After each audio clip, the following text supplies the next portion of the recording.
Welcome back to Legends, where it's update day with a whole slew of ships coming your way, including the IJN Musashi, a whole new tech line of German battlecruisers, and legendary carriers, as well as a surprising return I will share at the end, so stay tuned for that, and let's get into it.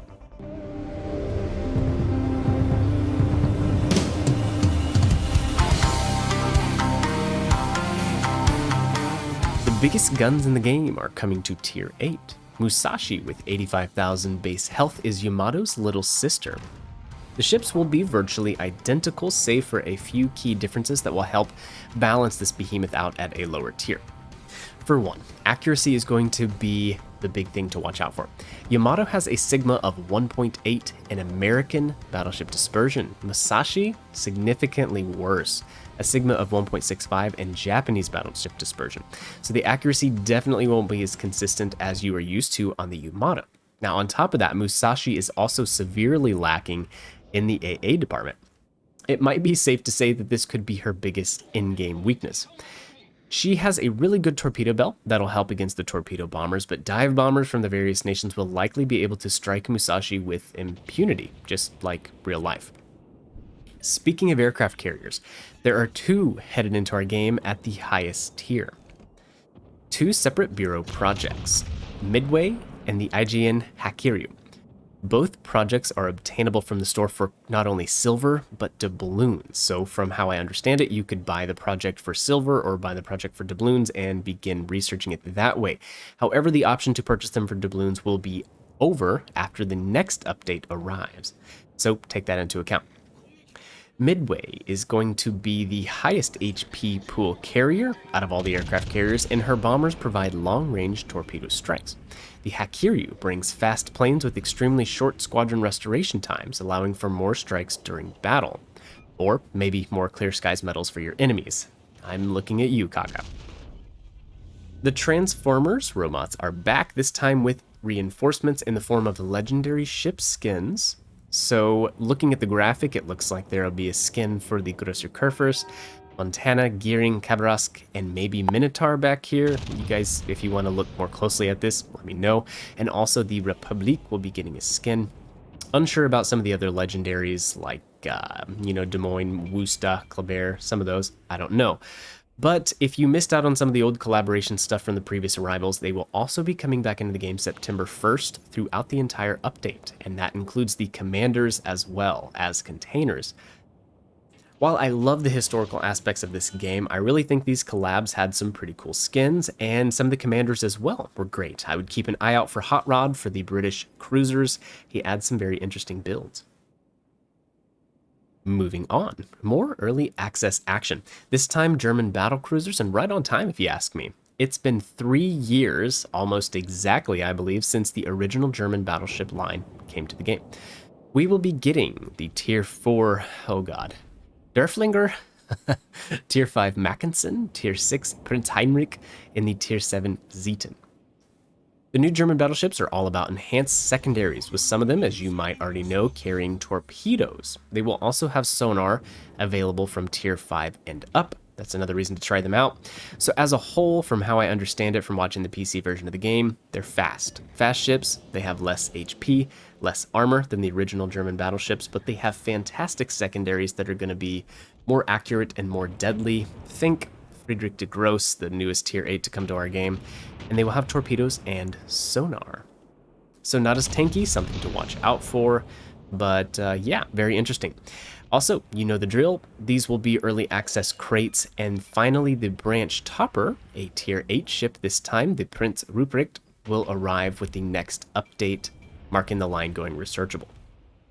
Mobile Legends are here. On September 5th, Legends will become available for captains in Canada and the Philippines via their mobile devices. Accessing the game from mobile will allow you to use almost the entire list of features that consoles provide. Most notably, you still will not be able to use aircraft carriers with matchmaking. We'll announce more details down the line in a special blog post, they say.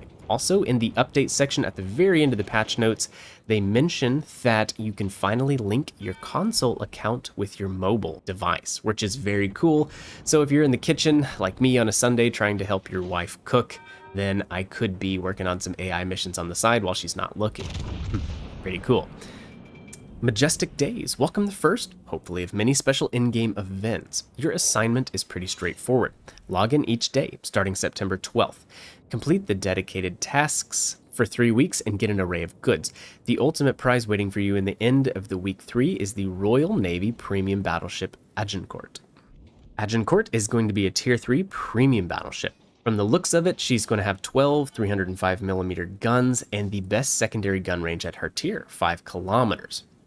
A special note, she lacks AA armament almost entirely. The Brits are getting some more love in the form of a tier 7 premium cruiser, the Plymouth. Just looking at this thing, it looks pretty wild. 16 guns on it with quadruple torpedo tubes. She also has sonar, radar, and smoke generator. The ship will be available in the store on September 19th. Now, she also only has 16 millimeters of armor on her bow, so this is going to be a similar situation, I think, as the Belfast 43, but it looks like she can actually back it up with some pretty good DPM and damage output. So, interesting cruiser that is returning. The first premium ship I think that I ever got in the game, the Tier 7 Soviet Kuchisov. She's coming back for Global XP. She'll be available for 750,000, and her special thing really is a smoke generator.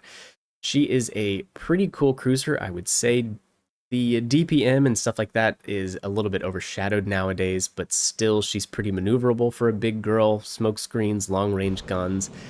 A fun ship worth checking out. We'll definitely have to do a 2022 review on her. As well as another old unicorn ship returning, the Wichita. But it's not what you think. So some ships in Legends are going to be retired, basically confirming they're not going to be available anymore in their current forms. Those ships are going to be referred to as Collector's Edition or simply CE version. So right now, if you have the Wichita from the original campaign way back when, that ship will be designated the CE or Collector's Edition Wichita. And the new versions of the ships will be coming to the store, obtainable for both original owners of the Wichita and new captains who don't have them. And the stats are going to be tweaked. Wichita will be the first of these ships to get this treatment, followed by the Sommers and the Mines. And of course, all 3 of these ships are, in fact, stupid good. I think with their revamped stats, they're also going to be really good. I'll put the stats up on the screen so that you can look over them. It doesn't really look like that big of a nerf to me. Wichita's power in my eyes always came from her fantastic armor scheme and superb maneuverability, and yes, of course, her great DPM with 203s. Time will tell. We'll see what treatment they give the Sommers and the Mains before making any judgments. Finally, some balance changes coming, most notably to the Des Moines, who is going to get her DPM reduced not only through shell damage, but reload. Her radar consumable is also going to take a hit of about 10 seconds. Buffs. Belfast 43.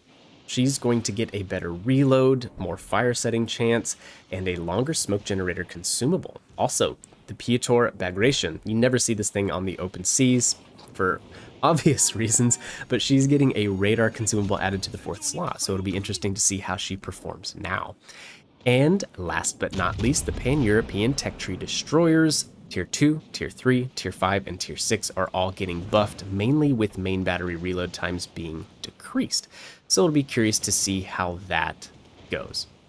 Overall, I would have to say I'm probably most excited for being able to link my account to my iPad. That's a pretty cool thing to me, and I'm excited to see how that goes. Let me know what you guys are most excited for. What do you think about the Musashi? 460mm guns at Tier 8? I think it'll be okay. It sounds like the accuracy is actually pretty terrible, so it should balance out pretty well. Anyways, I look forward to hearing from you guys in the comment section down below. Also, do me a solid and hit that like button. I would greatly appreciate it, as this, the most boring Yamato game in the world, turned into something actually fun thanks to this Grosser Curvurst. Anyways, be sure to subscribe to the channel for future content, and I'll catch you in the next one. See ya.